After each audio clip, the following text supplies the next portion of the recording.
সুন্দৰ এটা এক্টিভিটিছ আমি দিছোঁ কৰিবলৈ। আজি আমাৰ ট্ৰেইনিং ছেশ্যন আৰম্ভ হৈছে।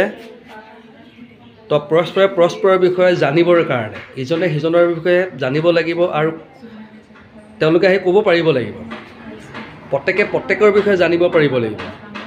ঠিকে, কোনে কি কৰি ভাল পায়, ঘৰত কোন কোন আছে, কি খাই ভাল পায়, হবি কি হয়, ঠিক আছে, খেতি বাতি কি আছে, দেউতাই কি কৰে, ভাইটিয়ে কি কৰে, ভণ্টিয়ে কি কৰে, গোটেইখিনি বস্তু জানিব লাগিব। এইফালে দুগৰী কি আছে, অ'কে। আৰু বাকী ক'ত গ'ল?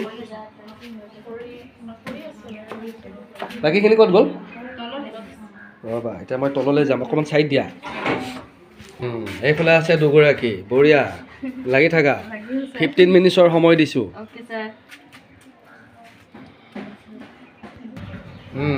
তাৰপিছত আছে এইফালে দুজন, এইফালে লাগি আছে, বঢ়িয়া, সুন্দৰ।